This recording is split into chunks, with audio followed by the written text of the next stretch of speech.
Je m'appelle John Palais, donc. Je suis engagé dans plusieurs associations qui mènent des actions non violentes. Et donc c'est le thème de ce module que j'anime aujourd'hui, la non-violence en action. La non-violence en action, stratégie collective et comportement individuel. La première question, et en tout cas une question fondamentale qui se pose dans l'action non violente, c'est qu'est-ce qui est violent et qu'est-ce qui n'est pas violent. Si on ne se pose pas cette question-là, c'est d'emblée difficile de parler d'action non violente. Et je vais vous proposer qu'on se pose cette question avec un exercice participatif qu'on va faire en bas de l'amphi. Je précise aussi par rapport à ce que disait Mélanie, l'ensemble du module est filmé, mais les visages, si on en voit, sont floutés. Donc vous le verrez sur les premières vidéos qui sont sur le site de l'IUT, personne n'est reconnaissable. Donc ce n'est pas une obligation de venir participer, mais même si vous voulez participer sans qu'on vous reconnaisse sur les vidéos, ce sera le cas, on ne reconnaîtra pas vos visages. Et donc, je vous invite à venir prendre place sur cet espace-là. Et on m'a dit en fait qu'il y avait une grosse demande de participation, donc j'ai fait exprès de mettre cet exercice en début de module, donc je vous encourage vivement à venir. C'est un exercice de masse, hein, donc j'ai besoin de tout le monde ou presque. Ouais, maintenant. On fera attention, il y a un câble pour la caméra, on fait attention de ne pas se prendre les pieds dedans. Bon, on a déjà pas mal de monde. Et donc tous ceux qui restent assis, vous observez, mais alors ce que je vous propose, c'est d'être des observateurs actifs, parce que la manière dont va se dérouler l'exercice, on peut en tirer des enseignements, même sans y participer. Alors, quel est cet exercice? On appelle ça un débat mouvant, c'est-à-dire que je vais vous exposer des situations, et en fonction de ces situations, vous allez vous positionner dans l'espace selon si vous trouvez ça violent ou pas violent. Donc on dira que de ce côté-là, on trouve que c'est violent, et que de ce côté-là, on trouve que c'est pas violent. Il y a une ligne médiane qui est ce câble de la vidéo, dans lequel il ne faut pas se prendre les pieds. Et il y a une notion de progressivité, c'est-à-dire que plus vous trouvez que la situation exposée est violente, et plus vous allez vers le mur. Plus vous trouvez qu'elle n'est pas violente, et plus vous allez vers l'autre mur.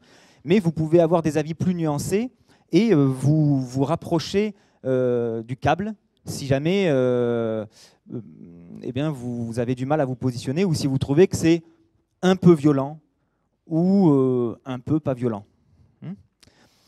Et c'est un débat mouvant, c'est-à-dire qu'ensuite, une fois que vous êtes positionné, je vais vous donner la parole à certains d'entre vous, si vous le souhaitez, pour que vous commentiez votre positionnement et que vous expliquiez pourquoi vous trouvez que c'est violent ou pourquoi vous trouvez que ce n'est pas violent. Et si les interventions des uns, des unes et des autres vous font changer d'avis, vous pouvez vous déplacer en cours d'exercice pour ajuster votre positionnement. Si en entendant quelqu'un d'autre, vous vous dites ah tiens, finalement c'est peut-être plus violent ou moins violent que ce que j'ai pensé au départ.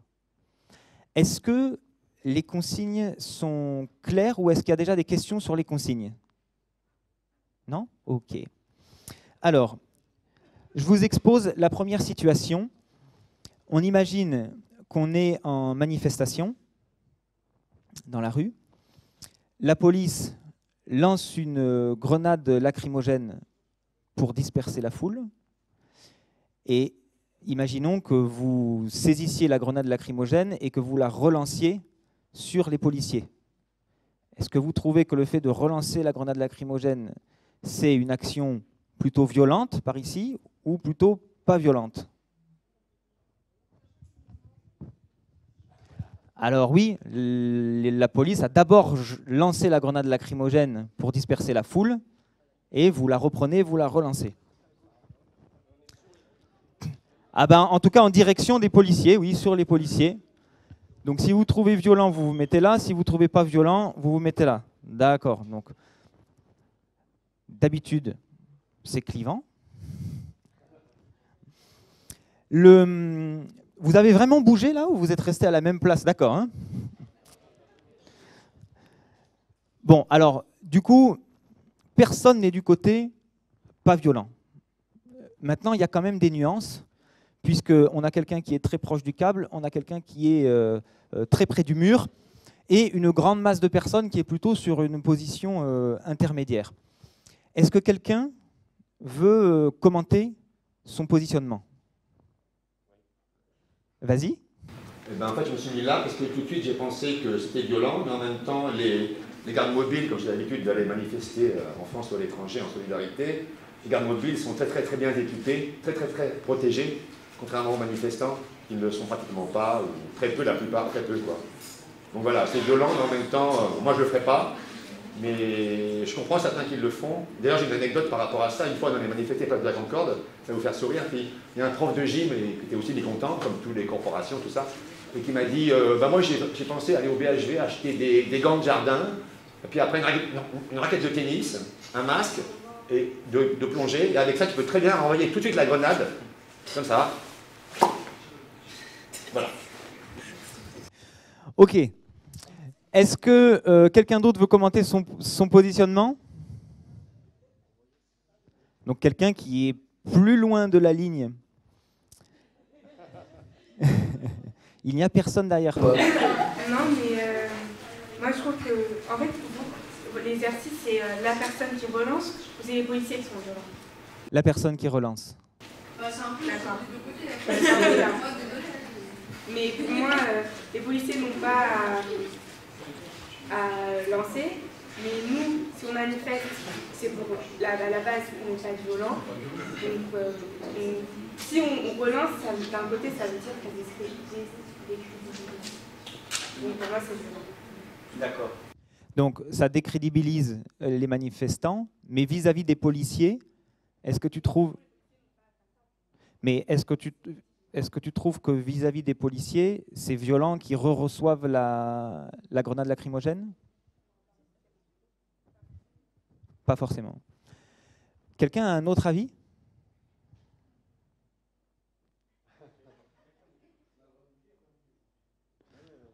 Ah. Donc tu as changé de place. Et du coup, tu vas nous commenter ton positionnement. Oui, alors désolé, je tutoie tout le monde ou je vous vois tout le monde, je ne sais pas, je ne fais pas exprès. Ça vous va si je tutoie tout le monde? Ok. Ok. La vraie question est de savoir si finalement répondre à une action violente de la même manière, c'est également de la violence. On pourrait très bien considérer là finalement que ce n'est que de la légitime défense. Juridiquement parlant, le terme n'était pas très bien choisi, mais en tout cas, finalement, ceux qui ont fait acte de violence, c'est d'abord les policiers. Les manifestants ne font que se défendre par rapport à un acte de violence. Donc si la seule question est, est-ce que le fait de renvoyer, c'est un acte de violence, la réponse est de dire que c'est d'abord le premier acte qui est de la violence, le deuxième, ce n'est que la légitime défense. Ok. Alors, on va passer à une deuxième situation. On va voir si ça change. Imaginons que vous êtes, sans domicile fixe, que vous n'avez pas mangé depuis un certain temps, et il y a une dame avec un manteau de fourrure qui promène son chien. Vous trouvez le moyen de lui subtiliser son sac sans qu'elle s'en aperçoive. Est-ce que de lui subtiliser son sac sans qu'elle s'en aperçoive, vous trouvez que c'est violent ou pas violent? Violent par ici, pas violent par là.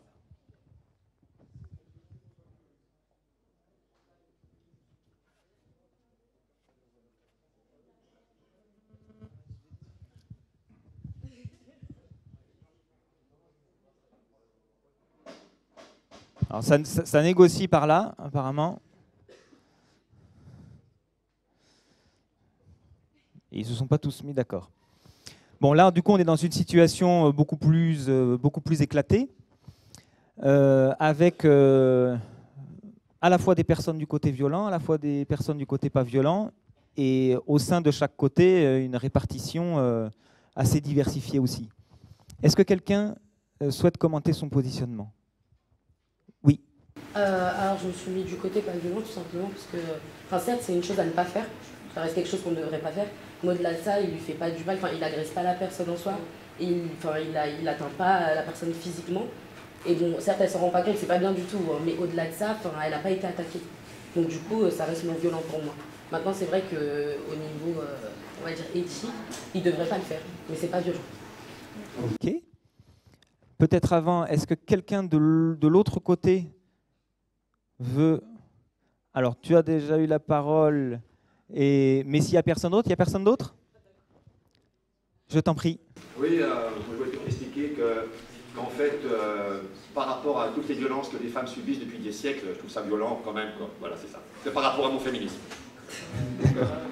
Parce qu'on ne sait pas, après les conséquences, elle peut tomber, elle peut se faire bousculer. Voilà. On ne sait pas ce qui arrive après, quoi. Souvent ça arrive, ça, et on peut se faire renverser. Donc, elle peut tomber, on l'arrache, on dit, ça y est. On ne sait pas les conséquences. Je t'écoute. C'est juste un emprunt très Déjà, la personne est affamée. D'un point de vue, on va juste prendre de quoi s'acheter à manger et après poser le sac quelque part où la police pourra trouver. Ça m'est déjà arrivé qu'on me vole mon vol et après ce que je reçois, ce que je vois, c'est juste mon argent qu'on peut m'en voler. Mais aussi, j'ai déjà fait 48 heures sans boire, sans manger parce que je me suis pas trop permis. Et dans un point, je comprends la personne qui est là et je trouve ça pas vraiment joyant. Et en plus, comme elle a cité, elle s'en prend pas compte, il n'y a pas d'agression. Après, on a pris quelque chose à manger en direct. Ok, on t'écoute. Si notre étudiante, effectivement, un délit n'est pas forcément violent. Mais par contre, c'est sa dame qui est violente, pour moi. Parce qu'elle a de la fourrure et que pour avoir une fourrure, il a fallu qu'il y ait des actes de violence sur les animaux. Et c'est surtout ça qu'il faut dénoncer dans la question. Ouais, mais John a connu si c'était la synthétique ou... C'est pas, mais Effectivement. Une femme avec une fourrure, il y a forcément eu un acte de violence à l'origine. Vis-à-vis des animaux. Ça peut pas se produire à Saint-Denis, comme on pourrait à Saint-Denis. Alors, mais c'est vrai qu'on ne sait pas si c'est de la fourrure d'animal ou de la fourrure synthétique. Des fois, les apparences sont trompeuses.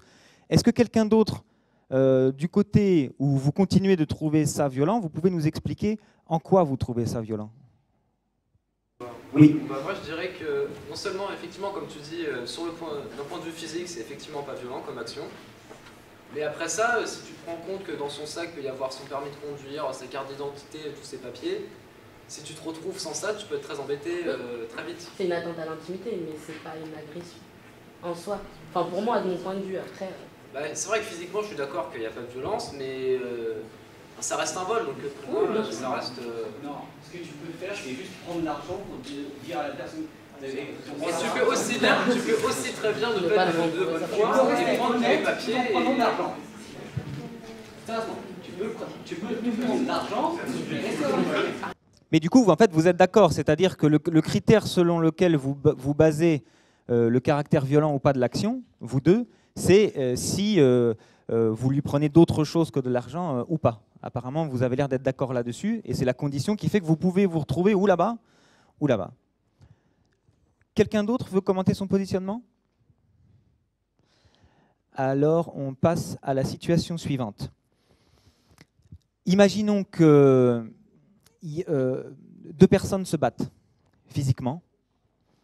Il y en a une qui prend le dessus sur l'autre, qui est donc une des personnes est à terre, et donc il y a une personne qui continue de l'agresser, qui lui donne des coups de pied alors qu'elle est à terre. Et vous estimez que la personne qui est à terre risque réellement d'être... il y a un grand risque qu'elle soit blessée. Vous décidez de pousser la personne qui donne le coup de pied, les coups de pied. Est-ce que de pousser cette personne, est-ce que c'est violent ou est-ce que c'est pas violent?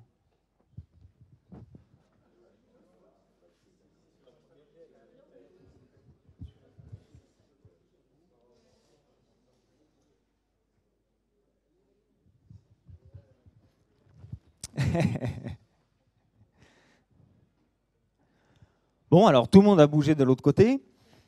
Il y a encore quand même des différences de positionnement entre ceux qui sont proches de la ligne et ceux qui sont proches du mur. Est-ce que quelqu'un veut commencer à dire pourquoi il s'est positionné là où il est positionné?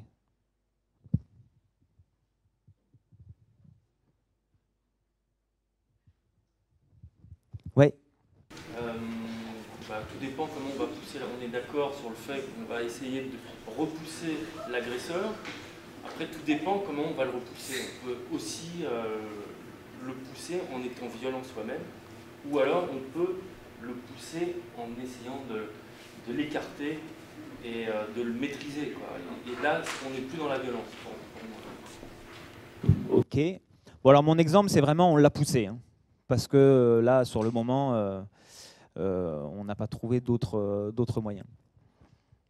Du coup, si on le pousse, tu restes quand même du côté pas violent? Oui, parce que en fait, dans une action violente, on peut être amené à aller très vite, à être obligé de se déplacer vite, à éviter un coup soi-même, et il peut y avoir une violence non voulue, non recherchée, dans le fait de... C'est comme si on tire quelqu'un de la voie publique qui risque de se faire écraser par un camion. Donc on va effectivement avoir un geste violent pour l'écarter. Mais c'est pour pallier à une violence encore pire, encore plus... Enfin, c'est comme ça que je comprends. Alors c'est intéressant parce que du coup, tu reconnais que l'action est violente, mais tu te places quand même du côté pas violent, par référence à une autre violence plus importante qui pourrait avoir lieu. Oui, parce qu'il n'y a pas la volonté de blesser, de faire mal. Et la volonté, d'accord. C'est il y a la volonté de protéger ou de séparer qui peut amener à un peu d'autorité, quoi. Donc on prend la décision d'écarter ou de repousser pour éviter le chaos, quoi. Parmi un ou une de vous deux qui êtes beaucoup plus proche de la ligne, est-ce que vous pouvez commenter votre positionnement? Pour moi, j'estime que ça part d'une bonne intention, c'est vrai, mais au-delà de ça, ça reste un geste physique brusque. Et après, en soi, sachant que la personne qui va se faire pousser, entre guillemets, elle est déjà dans un élan, on va dire, de colère, voire de rage envers une personne, on va la pousser, elle va le prendre comme un acte violent. Au-delà du fait que ce soit, certes, volontaire, mais pour une bonne cause, ça reste violent tout de même. Parce qu'on se fait quand même, entre guillemets, enfin, pas attaquer, parce qu'il n'y a pas la volonté de blesser comme ça a été dit avant. Mais au-delà de ça, c'est quand même un acte physique qui est brusque. On se prend quelque chose, quoi, et on se dit, ah oui, quand même. Et la première façon de réagir, quoi qu'il arrive, enfin, je suppose, de la personne qui est déjà en colère, elle va réagir de la même manière que la première, donc elle va taper, et nous, enfin, par la suite, on a quand même des conséquences qui peuvent par leur tour devenir violentes. Merci. Donc à nouveau, en fait, tu considères que c'est un acte violent, mais tu te places quand même du côté pas violent. Quelqu'un d'autre veut commenter son positionnement? Oui. Je vais parler, mais je vais quand même le commenter parce que moi j'ai tout de suite pensé à Alex que c'était pas du tout violent parce qu'en fait la situation était grave puisqu'il continue à le frapper à terre violemment du pied. Donc là la personne risquait sa vie quelque part, je pense, à terre. Donc moi je me dis que dans cas d'urgence il faut absolument enlever l'autre, quoi. Voilà. Ok. Alors, quelqu'un d'autre? Ok. Alors, on va arrêter l'exercice là. Je vous invite à regagner vos places. Merci beaucoup de votre participation. Tout le monde est prêt? Je reprends. D'habitude, je fais cet exercice un peu plus longtemps, sur plus de situations. On peut pousser le débat plus loin. On arrive toujours à la même constatation. C'est qu'il y a des appréciations très différentes de ce qui est violent, de ce qui n'est pas violent. Donc on remarque déjà que le caractère violent ou pas d'une action dépend de la subjectivité de chacun. Et ce qu'on a pu observer aussi dans cet exercice, c'est que ça dépend beaucoup du contexte.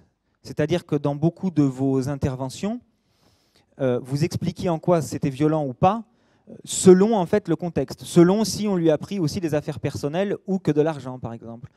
Et donc tout ça nous montre à quel point le caractère violent ou pas d'une action est relatif. Ça dépend de la subjectivité de chacun et ça dépend du contexte. Je continuerai de développer ce point plus tard dans l'exposé, mais là, on va tout de suite enchaîner à une deuxième partie où je vais vous raconter une campagne d'action non violente qu'une des associations dans laquelle je milite, au Pays Basque, a menée contre la Société Générale. Pour qu'on comprenne bien, il faut que je vous explique très rapidement de quoi il s'agit. L'association, elle s'appelle BICIS, c'est une association qui lutte contre le dérèglement climatique. Et la Société Générale, qui est une grande banque française et une grande banque mondiale, soutient un projet de mine de charbon géant en Australie. Et elle organise en fait le financement de ce projet-là.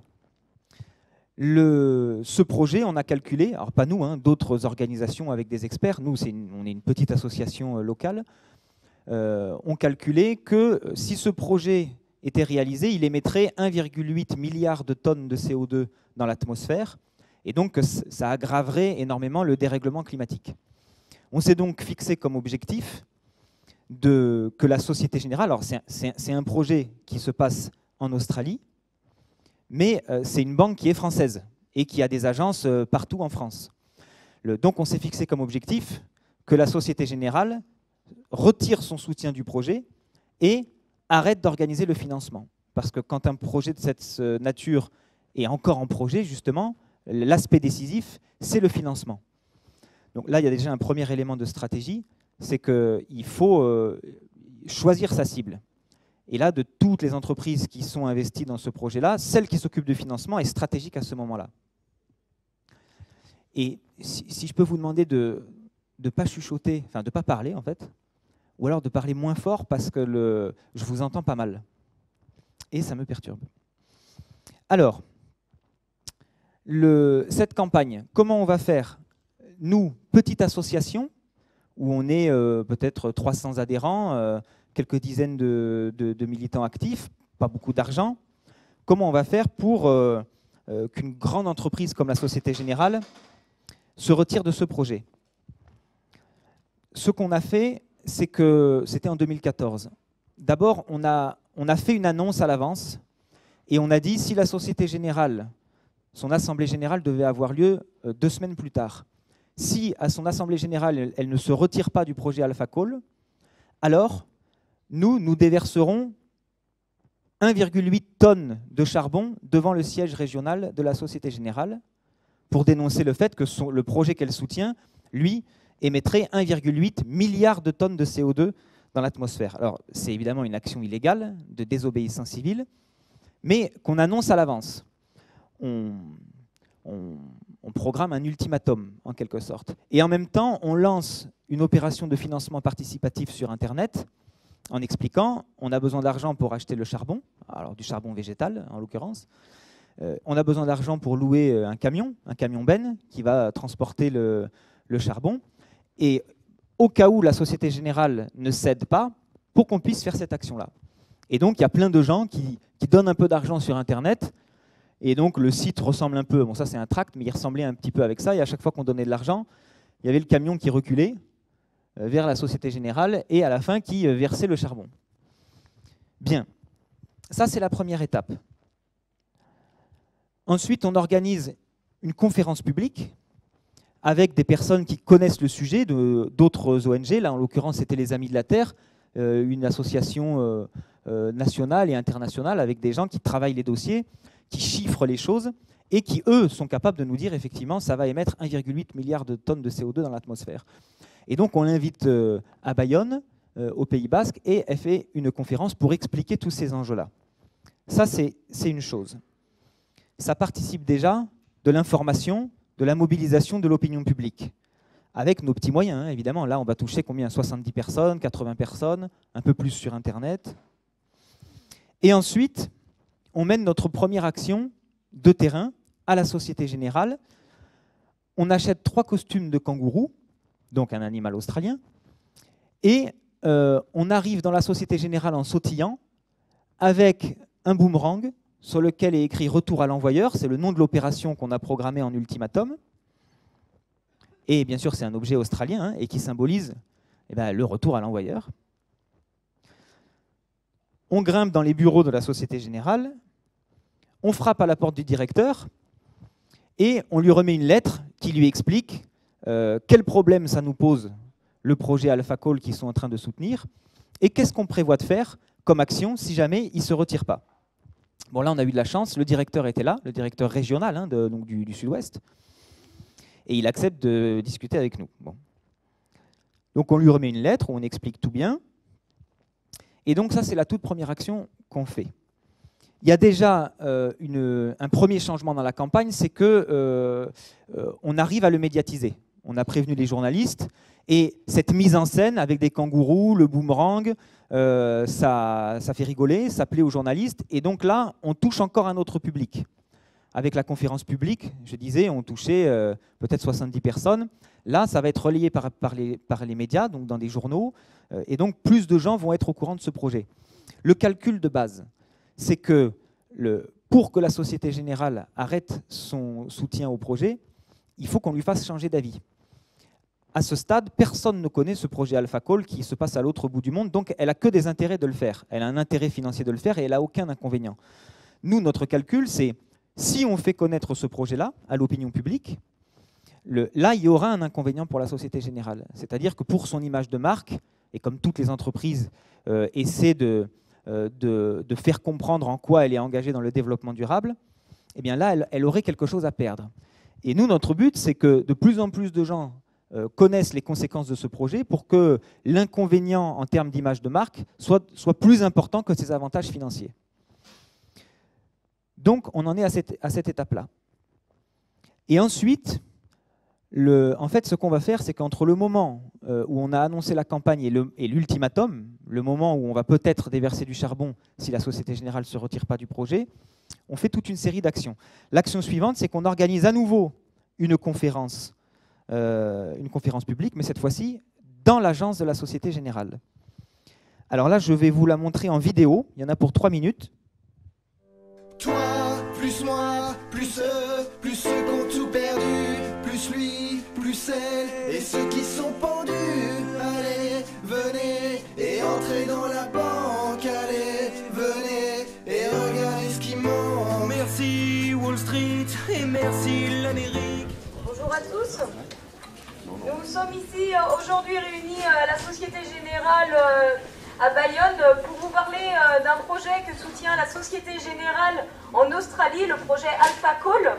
BC, l'association BC à Bayonne nous a invités, nous les Amis de la Terre France et également Market Forces, une association qui travaille pour une finance au service de l'environnement, à venir vous informer des risques de ce projet, les risques pour l'environnement, le climat et la biodiversité. Bonjour monsieur.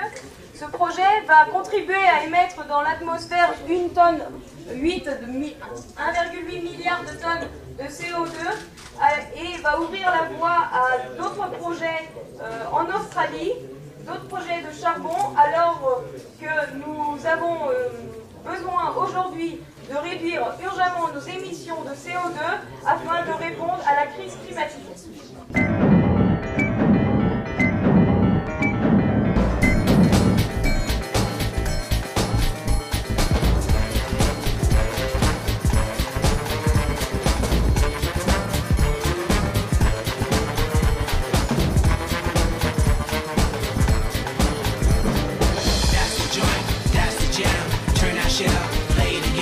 That's the joint, that's the jam, turn that shit up, play it again. That's the joint, that's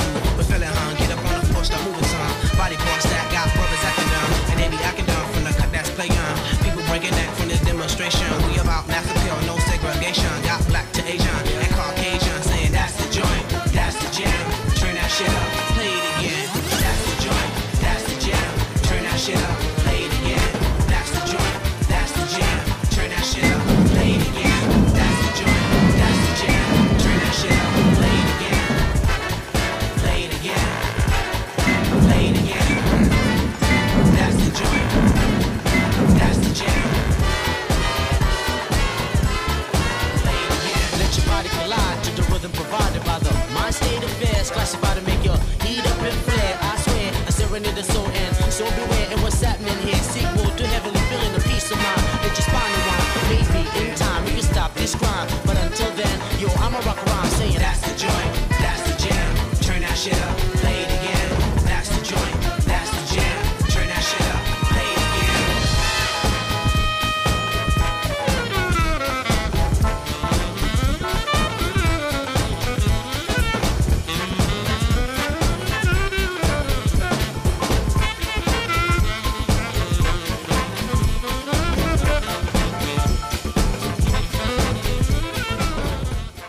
Voilà, alors, à partir de ce moment-là, on a un nouvel acteur qui rentre dans la campagne, c'est la police.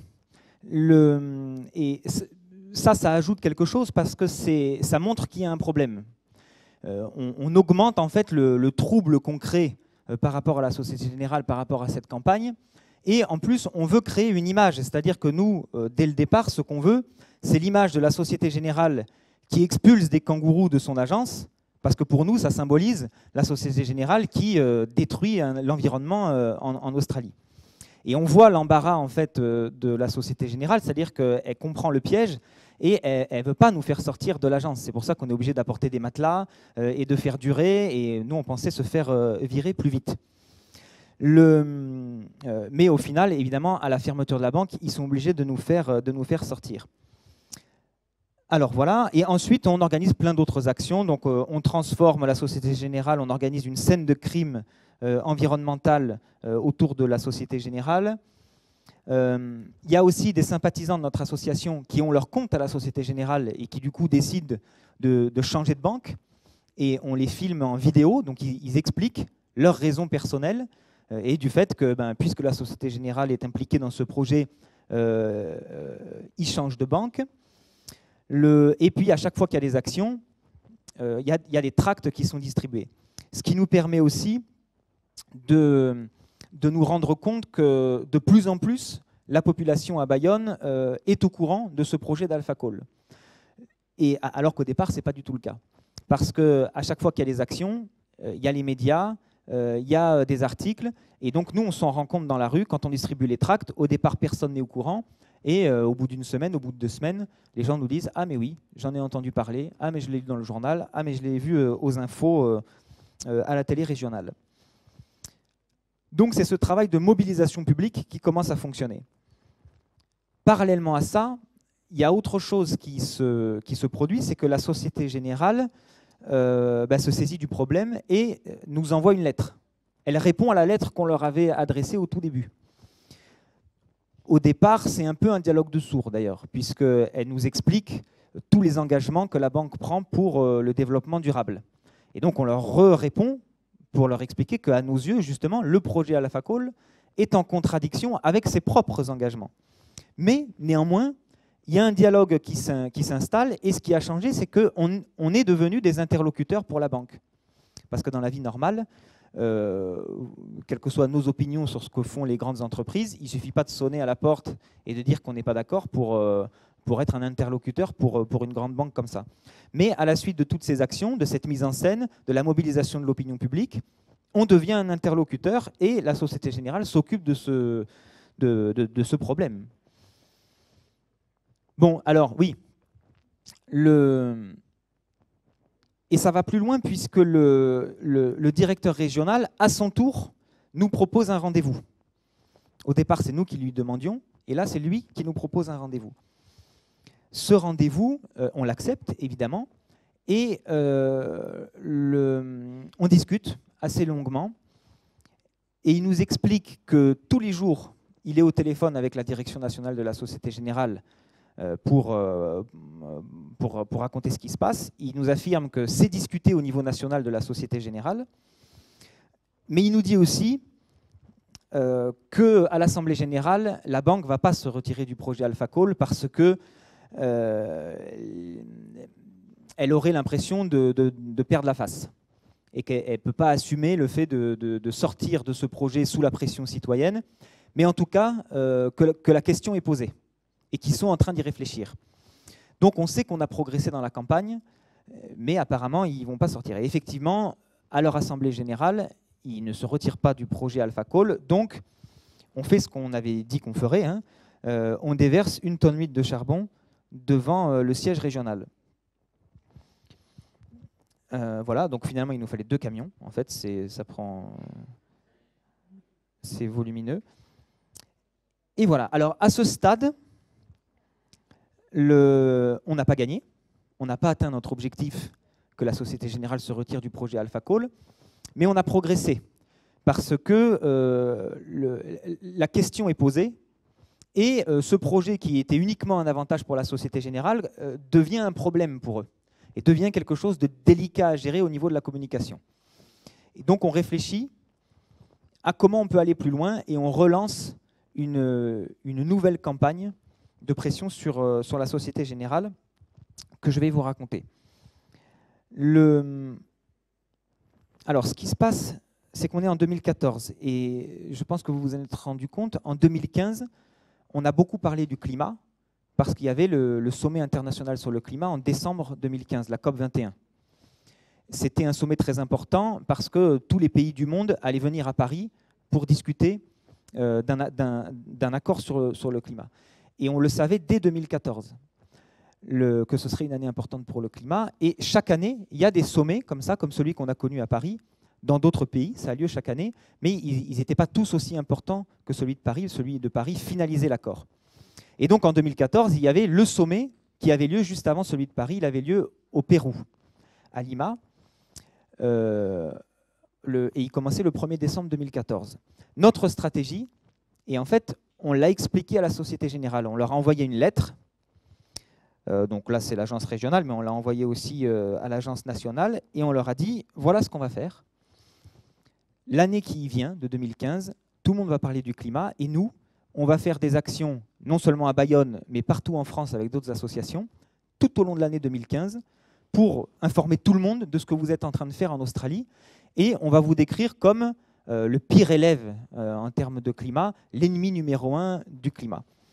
Et si vous ne vous retirez pas du projet AlphaCall, on terminera pendant le sommet du climat à Paris avec une grande marche internationale qui reliera 21 agences de la Société Générale autour des Champs-Élysées, donc 21 agences comme la COP21, au moment où il y aura des regards du monde entier sur Paris.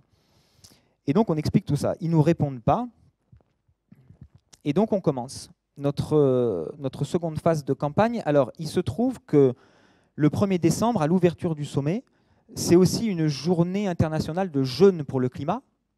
Donc, une action qui consiste à se priver de nourriture pendant toute une journée, qui a été lancée par plusieurs organisations religieuses à la base. Et donc, on décide de participer à ce jeûne pour le climat, mais dans une agence de la Société Générale. Alors une autre. Et alors, bon, la Société Générale essaie de faire comme si de rien n'était. Et toute la journée, elle reçoit les clients. Bon, la police vient, les journalistes sont là. Et toute la journée, nous, on est sur des petits matelas de gym avec nos bouteilles d'eau. Et on fait cette action de jeûne comme plein d'autres gens sur la planète, mais nous, dans cette Société Générale.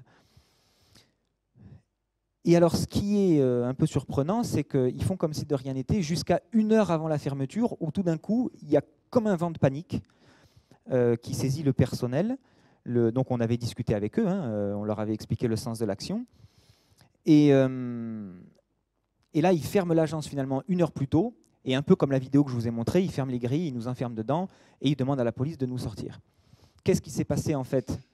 Pourquoi nous sortir 1 heure avant? Ils n'avaient plus qu'1 heure et 1 heure à tenir avant la fermeture. Donc là, c'est qu'il s'est passé quelque chose. Ce qui s'est passé, c'est que l'action, elle était relayée sur Twitter, sur les réseaux sociaux, mais qu'il y a un décalage horaire avec le Pérou qui fait que c'est que 6 heures après que l'information a circulé dans le centre de conférence de l'ONU par des observateurs, des gens qui travaillent dans les ONG et qui suivent ces négociations. Et quand ils ont découvert l'action, ils l'ont retweeté, ils l'ont partagé. Et on suppose, on ne peut pas en être sûr, que c'est à ce moment-là que la Société Générale a compris la portée que pouvait avoir l'action et que toute la campagne qu'on leur avait racontée, elle pouvait se produire. Cette grande campagne internationale tout au long de 2015. Et c'est pour ça. Et donc, ce jour-là, on annonçait aussi toute une nouvelle série d'actions qui avait lieu la semaine suivante, un samedi, où déjà dans une dizaine de villes en France, il y aurait des nouvelles actions de la Société Générale. Et le vendredi, juste avant cette journée d'action, la Société Générale nous envoie un mail pour nous dire « Nous nous retirons du projet AlphaCall, merci d'en avertir vos réseaux ». Donc on gagne, la Société Générale se retire. Et il nous appelle même au local de l'association pour vérifier qu'on a bien reçu le mail. Et pour nous demander, du coup, est-ce que vous allez continuer à faire les actions? Donc on explique que oui, on va continuer de se rassembler, mais du coup, plus pour dénoncer la Société Générale, mais pour se féliciter que ce projet soit fragilisé par le retrait de la Société Générale. Alors, et ce qui m'a intéressé à ce moment-là, c'est de savoir pourquoi. Qu'est-ce qui a marché et qu'est-ce qui a fait que la Société Générale s'est finalement retirée de ce projet. Et j'en discute avec le directeur régional de la Société Générale. D'abord, lui, au téléphone, dès le départ, il me disait on se retire, et il me confiait, je dois dire que personnellement pour moi, c'est un soulagement, et je suis content que la banque ait pris cette décision, d'autant que ce projet, ça posait question dans le personnel de la Société Générale et que ça avait créé un malaise. Donc je suis content qu'on soit sorti de ce projet-là. Et le jour de l'action, il observait l'action un peu plus loin, donc je suis allé le voir et je lui ai demandé « Mais qu'est-ce qui a fait la différence ?» Il m'explique que c'est le directeur national de la Société Générale qui a fortement insisté auprès du directeur international et qui a pas lâché l'affaire pour qu'il se retire de ce projet. Mais je n'avais toujours pas ma réponse. Et je lui demandais, mais est-ce que c'est justement la perspective de cette campagne de pression, le risque pour l'image de marque de la Société Générale? Et il me dit, c'est pas seulement ça, c'est aussi parce que le directeur, lui aussi, il a des enfants. Et c'est ça qui va me permettre d'expliquer quelque chose sur la nature de l'action non violente. C'est que l'action non violente, elle fonde sa justesse et son efficacité sur deux types de forces. La force de la contrainte et la force de la persuasion. Pendant toutes les actions qu'on a menées à la Société Générale, on a toujours été très respectueux de toutes les personnes qu'on a rencontrées, que ce soit les policiers, que ce soit les employés de la Société Générale, que ce soit les directeurs, etc. Dans la démarche de l'action non violente, c'est très important de distinguer les personnes humaines et les actions qu'elles font.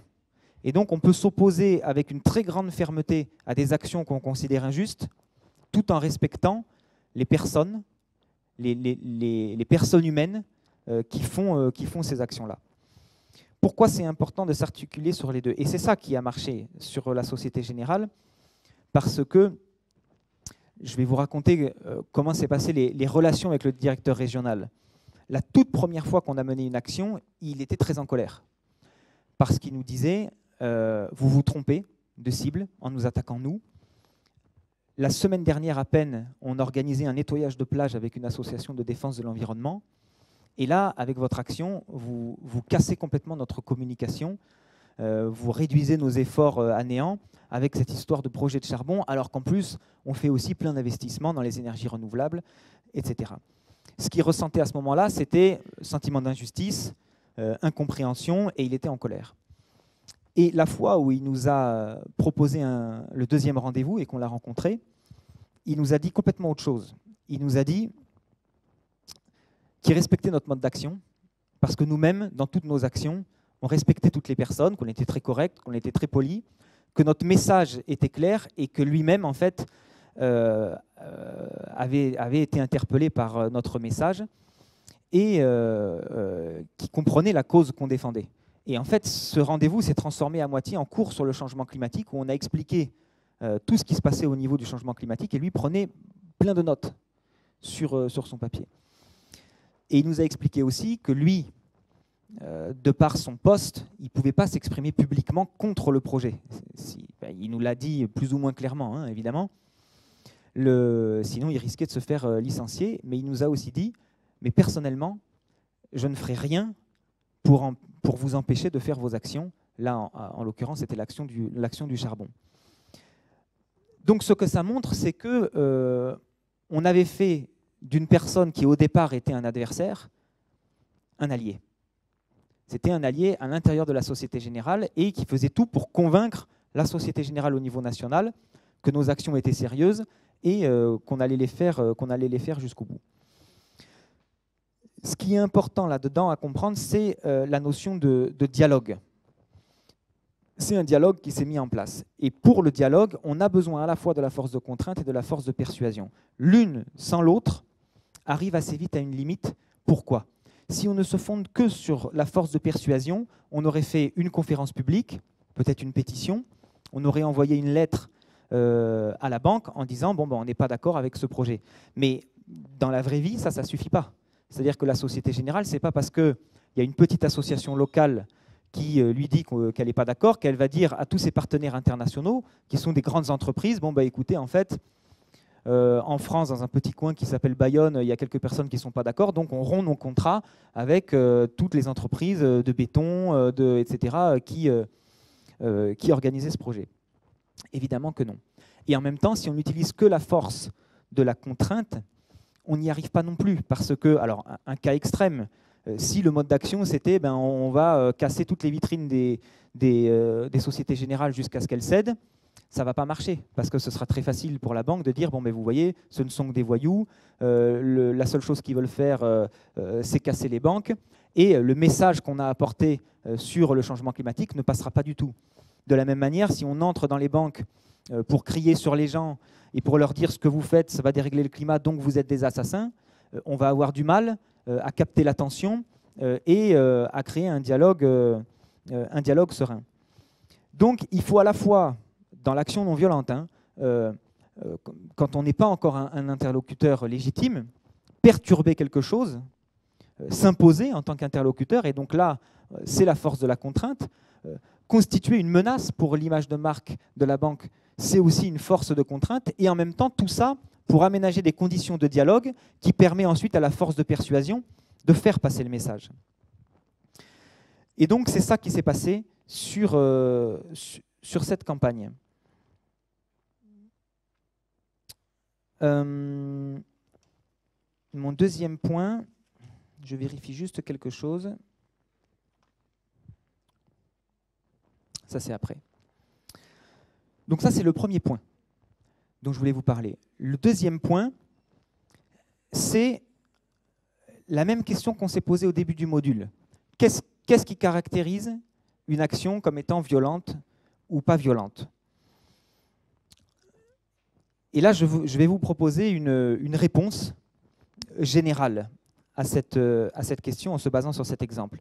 Si j'avais exposé cette situation dans le débat mouvant qu'on avait fait, venir avec des actions humoristiques, dénoncer ce projet de la Société Générale, est-ce que c'est violent ou est-ce que c'est pas violent? On pourrait me dire que c'est pas violent parce qu'on n'agresse personne, on n'insulte personne, on dit la vérité. Mais on pourrait aussi me dire non, c'est violent parce que vous cassez la communication de la Société Générale, vous détruisez le travail qu'ils ont fait pour faire comprendre ce qu'ils font de bien sur le développement durable. Et donc les deux points de vue sont cohérents. Et d'ailleurs, la vérité, c'est que le directeur, au départ, il a vécu l'action comme quelque chose de violent. Donc on ne peut pas nier.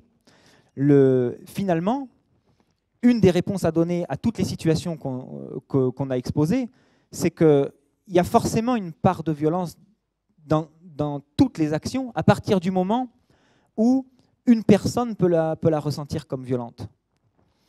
Est-ce que ça veut dire que l'action non violente n'existe pas, que c'est une chimère, que c'est une abstraction? Non, et c'est ça que je vais expliquer. Non, parce que dans une action violente, ce avec quoi on essaie de créer une différence, ce avec quoi on essaie de gagner quelque chose, c'est la violence.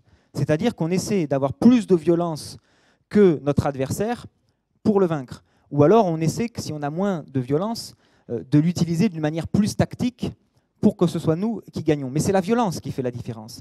Dans l'action non violente, c'est très différent, puisque la part de violence qui peut exister dans une action non violente, elle, au contraire, elle limite l'action non violente. Elle limite cette capacité à articuler la force de la contrainte et la force de la persuasion. C'est quelque chose qui nous encombre. Et donc, on n'essaie pas d'avoir le plus de violence possible, on essaie d'avoir le moins de violence possible, mais on est réaliste, on sait qu'il peut y avoir des choses qui sont perçues comme violentes, et donc on y réfléchit, on y travaille, et on essaie qu'elles soient la plus petite possible. Donc ça, c'est une différence fondamentale. La deuxième différence entre l'action violente et l'action non violente, c'est le processus que ça enclenche. Ce qu'on observe dans l'action violente, c'est ce qu'on appelle le cercle vicieux de la violence. La violence suscite très facilement la contre-violence. On répond à une violence par une autre violence, mais en répondant à une violence par une autre violence, on suscite encore une réponse d'autres violences. Et ça forme un cercle vicieux, et même souvent une escalade de la violence, parce que, attisé par le sentiment d'injustice et de vengeance, on est tenté de vouloir infliger une violence plus grande à celle qu'on a d'abord subie. Alors que dans l'action non violente, le processus qu'on déclenche est très différent, puisqu'on va essayer de désamorcer la violence. On est vigilant à la part de violence qui existe au départ, mais on essaie de la désamorcer pour que ce ne soit pas ça qui guide la relation. C'est ça qu'illustre cette campagne. Au départ, il y a eu un ressenti de violence, mais à la fin, les personnes qu'on a rencontrées à la Société Générale, ce n'est pas la violence qu'ils retiennent. Ils l'ont oublié, ça. Elle s'est dissipée en cours d'action. Ce qui s'est construit, il y a une relation qui s'est construite, un respect qui s'est instauré entre les personnes, et à la fin, ce n'est pas la violence qui reste. Mais c'est un travail. Et donc, c'est pour ça qu'on ne peut pas répondre au caractère violent ou pas violent d'une action à un instant T. À un instant T, la plupart du temps, il y a une part de violence possible.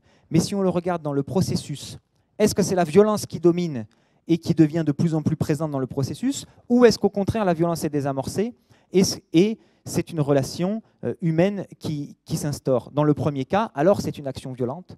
Dans le deuxième cas, alors c'est une action non violente. On a en commun dans l'action violente et la démarche non violente la notion de conflit. Le conflit n'est pas la violence. Le conflit, c'est normal en démocratie, c'est que quand on a des intérêts divergents et quand on n'est pas d'accord sur un point de vue, il y a conflit. La violence, elle peut survenir quand le conflit dégénère. Le conflit peut dégénérer en violence, mais le conflit peut être aussi géré de manière non violente. Et alors, pour moi, une des meilleures définitions de la non-violence que j'ai entendue et lue, elle vient de Gandhi, qui disait que le test ultime de la non-violence, c'est un conflit qui se termine sans rancœur, où les ennemis deviennent des amis. Ça, c'est le deuxième point. Le troisième point que je voulais vous exposer par rapport à cette campagne, c'est en quoi la stratégie de l'action non violente est riche d'une très grande diversité de formes d'action.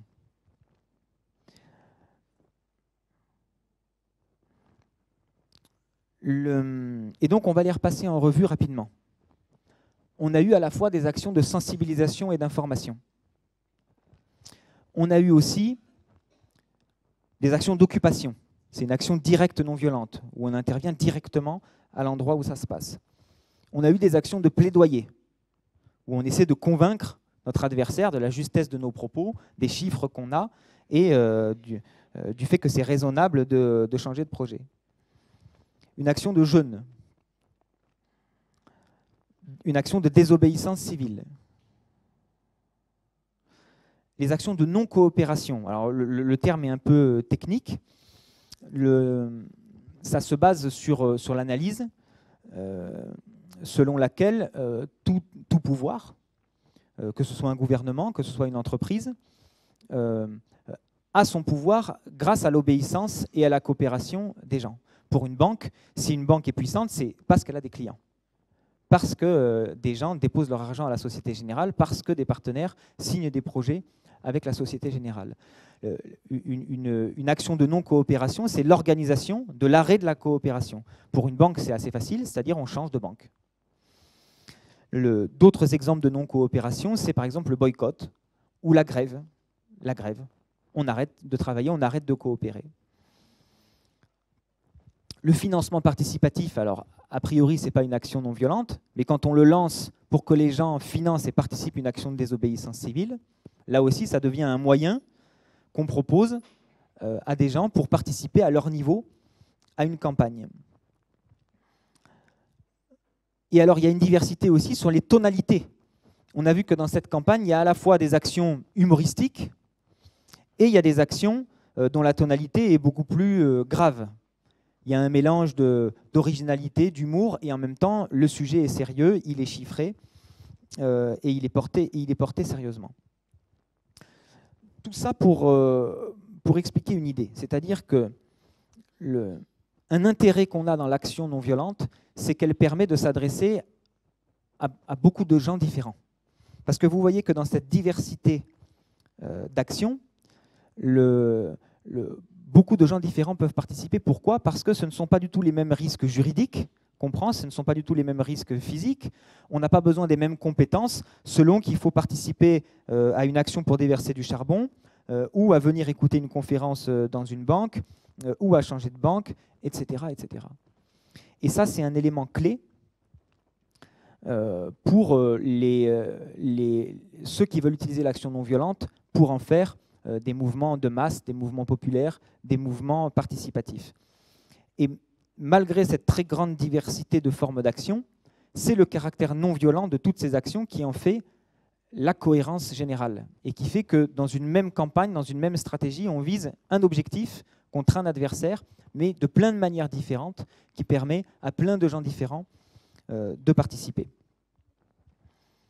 Voilà, en quelques mots, comment, avec quelques costumes de kangourou et un peu de charbon, à quelques dizaines de personnes, on a réussi à changer les plans d'une très puissante banque mondiale. C'est un exemple qui nous montre à la fois en quoi l'action non violente peut être efficace, mais pas seulement, en quoi l'action non violente peut être juste et efficace. Parce que les moyens qu'on a utilisés pour servir notre fin sont en adéquation avec la fin qui est visée. Le dicton qu'on entend « la fin justifie les moyens » ne correspond pas du tout à la philosophie et la démarche de l'action non violente. Dans l'action non violente, on dit même le contraire, c'est Gandhi qui le dit, la fin est dans les moyens, comme l'arbre est dans la semence. Et voilà, c'est la fin de mon exposé.